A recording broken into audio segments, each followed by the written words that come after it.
রমজানে বিদেশি ফলের দাম বেশি হওয়ায় ইফতারের চাহিদা বেড়েছে দেশি ফলের। রমজানের পর সব ধরনের ফলের দাম কেজিতে 20 থেকে 50 টাকা বেড়েছে। ঈদের নতুন টাকার নোট আসছে বাজারে 19 মার্চ। এদিকে ঈদ কেনাকাটায় শপিং মলগুলোতে জমতে শুরু করেছে নগরবাসীর আনাগোনা। জানাবো এসবের বিস্তারিত, সঙ্গে শেয়ারবাজার, বন্দর ও হাটের খবর। সপ্তাহ শুরুর বৌনি আয়োজন আপনাদের সাথে আছে আমি তানজিম শাফিন। বিদেশি ফলের দাম বেশি হওয়ায় ইফতারে দেশি ফলের চাহিদা বেড়েছে। রমজানের পর থেকে দাম বেড়েছে 20 থেকে 50 টাকা পর্যন্ত। আমরা একটু দেখে নেই যে রমজানের আগে ফলের দাম কেমন ছিল এবং বর্তমানে ফলের দাম কেমন। দেখছি আপেল প্রতি কেজি বর্তমানে 320 থেকে 420 টাকায় বিক্রি হচ্ছে, যেটি রোজার আগে ছিল 300 থেকে 400 টাকা। মালটাতেও আমরা দেখছি যে 20 থেকে 50 টাকা পর্যন্ত দাম বেড়েছে। কমলার ক্ষেত্রে দেখছি 30 টাকা দাম বেড়েছে কেজিতে। আঙুরের ক্ষেত্রে, কালো আঙুরের ক্ষেত্রে আমরা দেখছি যে 80 থেকে 100 টাকা পর্যন্ত দাম বেড়েছে প্রতি কেজিতে। আনার ক্ষেত্রেও 50 থেকে 100 টাকা পর্যন্ত দাম বেড়েছে।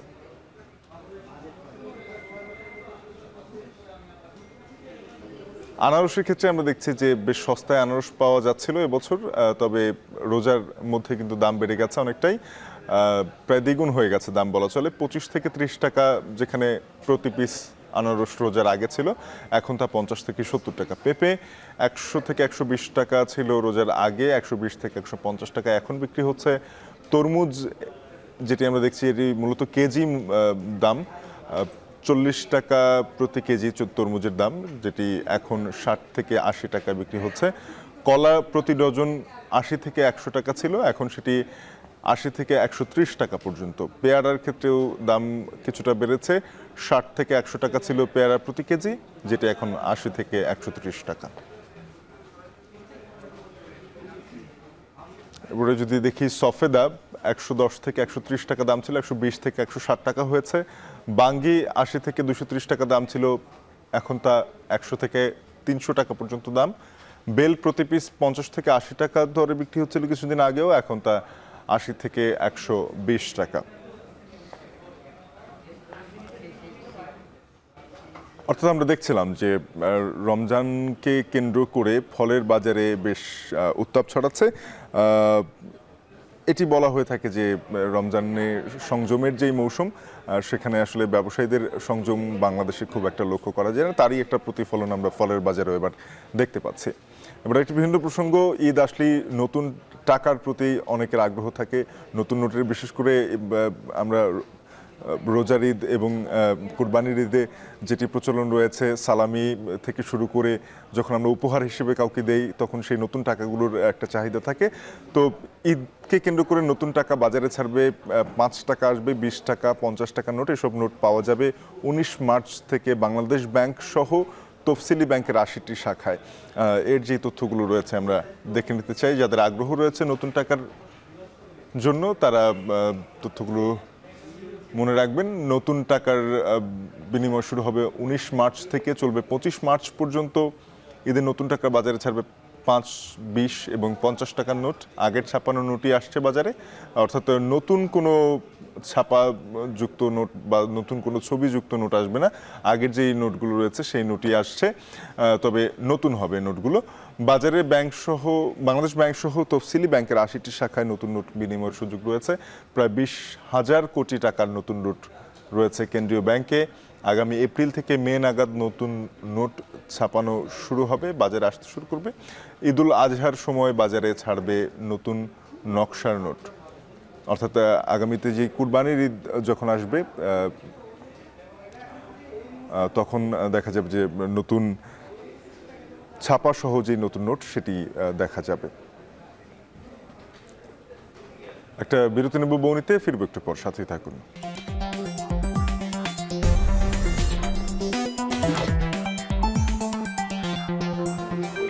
ফিরলাম বিরতির পর, দেখছেন বৌনি। ব্র্যান্ড শপ থেকে শুরু করে শপিং মল সবখানেই ভিড় করছেন ঈদ কেনাকাটায়। এই মুহূর্তে রাজধানীর মোহাম্মদপুর থেকে ঈদ বাজারের খবরাখবর জানাতে যুক্ত হয়েছেন সহকর্মী তাজফিহা উখরোজ। উখরোজ জানাবেন যে মোহাম্মদপুর যেহেতু একটি আবাসিক এলাকা, নিশ্চয়ই সেখানকার যারা বাসিন্দারা রয়েছেন তারা ঈদের প্রস্তুতি নিতে শুরু করেছেন। বিক্রেতারা কি বলছেন, তাদের প্রত্যাশা কেমন?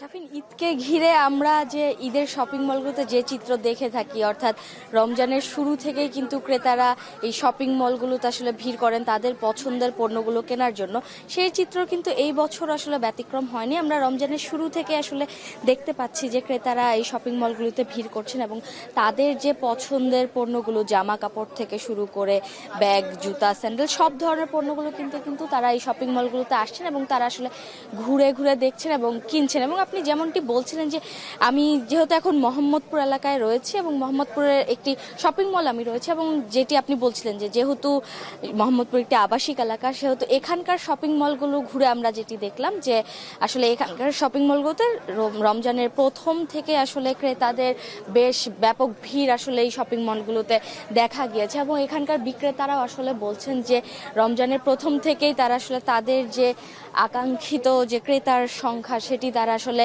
দেখতে পেয়েছেন এবং তারা আশা করছেন যে রমজানের যত দিন গড়াবে, অর্থাৎ ঈদ যত ঘনিয়ে আসবে, তত কিন্তু ক্রেতার সমাগম আরও বাড়বে। এছাড়া আসলে এখানকার ক্রেতাদের সাথে আমরা কথা বলেছি, ক্রেতারা আসলে বলছিলেন যে তারা এখানকার শপিং মলগুলোতে আসছেন, তাদের যে নতুন নতুন যে পণ্যের বাহারি যে ডিজাইন সেগুলো তারা দেখছেন এবং তারা আসলে সেই নতুন যে ডিজাইনিং পণ্যগুলো রয়েছে সেগুলো কিনতে তারা আসলে বেশি আগ্রহী।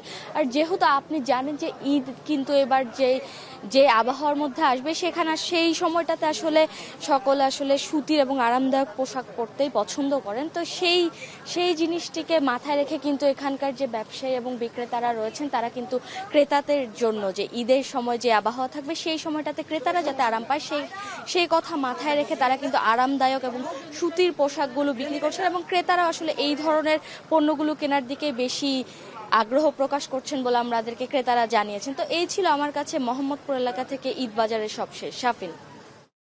সহকর্মী তাজফিহা উখরোজ যুক্ত হয়েছিলেন মোহাম্মদপুর থেকে, জানাচ্ছিলেন ঈদ বাজারের সবশেষ।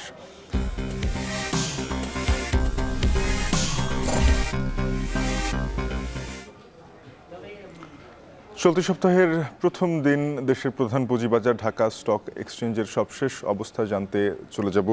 চোখ রাখবো ঢাকা স্টক এক্সচেঞ্জের ওয়েবসাইটে। দেখতে পাচ্ছি যে এখনো পর্যন্ত সূচকের পতন হয়েছে 27.51 পয়েন্ট। সার্বিক সূচক ডিএসইএক্স দাঁড়িয়েছে 5176.44 পয়েন্টে। এছাড়া সরিয়া সূচকের পতন হয়েছে 3.39 পয়েন্ট। সরিয়া সূচক দাঁড়িয়েছে 1157.49 পয়েন্টে। ভালো ভিত্তির প্রতিষ্ঠান নিয়ে ডিএস30 সূচকটিও কমেছে 7.74 পয়েন্ট, দাঁড়িয়েছে 1881.93 পয়েন্টে। লেনদেন এখনো পর্যন্ত হয়েছে 315.83 টাকার মতো।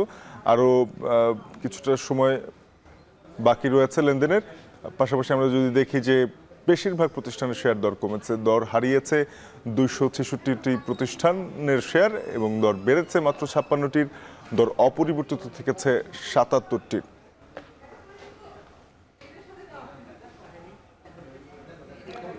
এবার দেখে নেব চলতি সপ্তাহে বেশ কিছু প্রতিষ্ঠানের পর্ষদ সভা রয়েছে পুঁজিবাজার তালিকাভুক্ত প্রতিষ্ঠানের, তাদের তথ্য। Lafarge Holcim Bangladesh PLC 12 March তারিখে পর্ষদ সভা ডেকেছে। লিন্ডে বাংলাদেশ লিমিটেড 13 মার্চ, একই দিনে প্রাইম ব্যাংক পিএলসি পর্ষদ সভা ডেকেছে।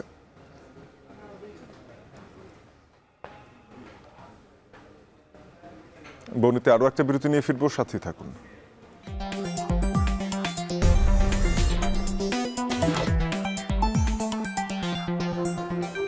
বিরতির পরে আবার স্বাগত, দেখছেন বৌনি। ভারতের সঙ্গে চলমান কূটনৈতিক টানাপোড়েনের মাঝেও ঘুরে দাঁড়িয়েছে আখাউড়া স্থলবন্দরের রপ্তানি বাণিজ্য। চাহিদা বেড়েছে মাছ ও সিমেন্ট সহ বেশ কয়েকটি পণ্যের, ফলে বাড়বে রপ্তানি আয়ও। এ নিয়ে বিস্তারিত জানাতে আখাউড়া স্থলবন্দর থেকে যুক্ত হয়েছেন সহকর্মী আজিজুল সঞ্চয়। সঞ্চয়, আখাউড়া স্থলবন্দর থেকে রপ্তানির সার্বিক চিত্র কেমন?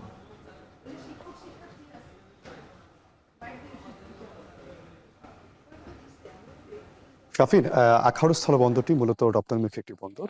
তবে এই বন্দর দিয়ে পণ্য আমদানি একেবারেই অনিয়মিত। তবে আমরা যেটি দেখতে পেয়েছি যে বিদায়ী যে অর্থবছর যেটি ছিল ২০২৩-২৪ অর্থবছর, ওই অর্থবছরের তুলনায় এই চলতি ২৪-২৫ অর্থবছরের রপ্তানির পরিমাণ কিছুটা বেড়ে গিয়েছে। আমি যদি আজকে পর্যন্ত যদি আপনাকে রপ্তানির পরিমাণ যদি বলি, এখন পর্যন্ত ৩৭০ কোটি টাকার কিছু বেশি টাকার পণ্য কিন্তু এই বন্দর দিয়ে ভারতের রপ্তানি হয়েছে। এবং সবচাইতে বেশি পরিমাণ এখন রপ্তানি হচ্ছে হিমায়িত মাছ, সিমেন্ট, প্লাস্টিক এবং তুলা, এই কয়েকটি পণ্যের চাহিদা বেশ তুঙ্গে এখন বলা যেতে পারে। এছাড়া সব মিলিয়ে কিন্তু আসলে বলা যেতে পারে এই অর্থবছরটি শেষ হলে পরে সব মিলিয়ে অন্তত ৫০ কোটি টাকারও বেশি রপ্তানি আয় বিগত অর্থবছরের তুলনায় বাড়তে পারে বলে এখানকার যারা ব্যবসায়ী আছেন তারা আমাদেরকে জানিয়েছেন। তবে এখানকার ব্যবসায়ীরা যেটি বলছেন যে ভারতের সঙ্গে চলমান কূটনৈতিক টানাপোড়েনের কারণে বিশেষ করে ৫ আগস্টের পর এই বন্দর দিয়ে গেল ২-৩ মাস কিন্তু রপ্তানি পরিমাণ একেবারেই স্থবির হয়ে পড়েছিল। অর্থাৎ ভারতে যারা আসলে ব্যবসায়ী আছেন তাদেরকে সেখানকার উগ্র হিন্দুত্ববাদীরা বাংলাদেশি পণ্য আমদানিতে কিছুটা নিরুৎসাহিত করেছিল, যার ফলে তারা আমদানি কিছুটা কম করেছিলেন। তবে এখন ধীরে ধীরে কিন্তু পরিস্থিতি স্বাভাবিক হচ্ছে।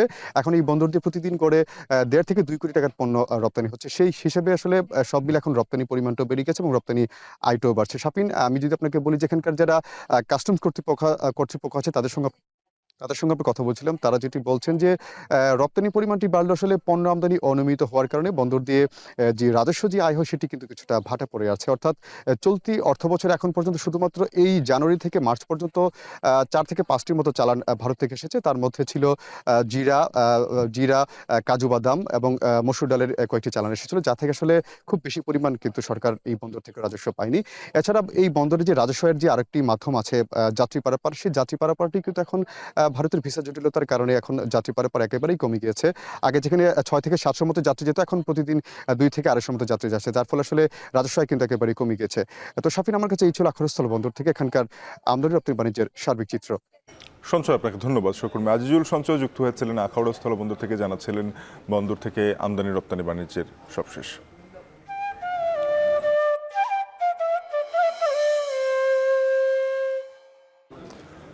উৎসব পার্বণে বা ঈদে এলাচ, লবঙ্গ, দারুচিনি, গোলমরিচ সহ বিভিন্ন মশলা জাতীয় পণ্যের চাহিদা বাড়ে। চাহিদা বিবেচনায় দেশের ভোগ্যপণ্যের বৃহত্তম পাইকারি বাজার চট্টগ্রামের খাতুনগঞ্জে এসব পণ্যের সরবরাহ বাড়িয়েছেন ব্যবসায়ীরা। এ নিয়ে বিস্তারিত জানিয়েছেন সহকর্মী কাজী মাহফুজ। ঈদে মশলা জাতীয় পণ্যের মধ্যে সবচেয়ে বেশি চাহিদা থাকে এলাচ, লবঙ্গ, দারচিনি, গোলমরিচ, জিরাসহ অন্যান্য মশলার। আর সেই চাহিদার কথা মাথায় রেখে দেশের ভোগ্যপণ্যের বৃহত্তম পাইকারি বাজার চট্টগ্রামের খাতুনগঞ্জের ব্যবসায়ীরা সরবরাহ বাড়িয়েছেন। যে পরিমাণ চাহিদা থাকে তার চেয়ে বেশি সরবরাহ হয়েছে বলছেন এখানকার ব্যবসায়ীরা। এর মধ্যে আমরা দেখি যে ঈদের সময় হালিম থেকে শুরু করে বিভিন্ন ধরনের বিরিয়ানি এবং ডেজার্ট তৈরিতে এই মশলাগুলো বেশি ব্যবহার করা হয়। দামের ক্ষেত্রে আমরা দেখতে পাচ্ছি যে আজকের বাজারে এলাচ বিক্রি হচ্ছে কেজি প্রতি ৪,৩০০ থেকে ৫,৭০০ টাকা, যদিও এই বছরের সর্বোচ্চ দাম বলছেন এখানকার ব্যবসায়ীরা। এছাড়া দারচিনি আজকের বাজারে বিক্রি হচ্ছে ৫৬০ থেকে ৫৭০ টাকায়, জিরা বিক্রি হচ্ছে আজকের বাজারে মান ভেদে ৫৮০ থেকে ৭০০ টাকা, এবং লবঙ্গ আজকের বাজারে বিক্রি হচ্ছে ১২৭০ থেকে ১২৮০ টাকায়। এখানে যারা ব্যবসায়ীরা আছেন তারা বলছেন সরবরাহ বাড়লেও কিন্তু দাম খানিকটা বেশি, যদিও এখন পর্যন্ত আমরা দেখতে পাচ্ছি যে ঈদকে কেন্দ্র করে এই সকল মশলার বেচা বিক্রি সেভাবে জমে ওঠেনি। তবে আগামী কয়েকদিনের মধ্যে বেচা বিক্রি বাড়বে বলছেন এখানকার ব্যবসায়ীরা। আমরা বাজারে দেখতে পাচ্ছি যে ঈদের সময় সেমাই সহ অন্যান্য ডেজার্ট তৈরিতে দেখি যে কিশমিশ এবং বাদামের চাহিদা বেশি থাকে, সেটিও কিন্তু আজকের এই খাতুনগঞ্জের বাজারে এসে আমরা দেখতে পাচ্ছি সরবরাহ বাড়ানো হয়েছে। কিশমিশ বাজারে বিক্রি হচ্ছে ৫৫০ থেকে ৫৮০ টাকায় এবং বাদাম বিক্রি হচ্ছে মানভেদে ১২০ থেকে ১৪০ টাকায়। নেত্রকোনার অন্যতম পাইকারি ধানের বাজার দুর্গাপুর হাটে বেড়েছে ধানের সরবরাহ, তবে কিছুদিন কম থাকার পর ফের বাড়তে শুরু করেছে সুগন্ধি ধানের দাম। এ নিয়ে বিস্তারিত জানাতে দুর্গাপুর ধানের হাট থেকে যুক্ত হচ্ছেন সহকর্মী রিফাত আহমেদ রাসেল। সুগন্ধি ধানের দাম মন প্রতি কত টাকা পর্যন্ত পড়ছে, এবং এই যে কিছুদিন ধরে ধানের সরবরাহ কম ছিল তার প্রভাবে দাম বাড়ছে কিনা এবারে?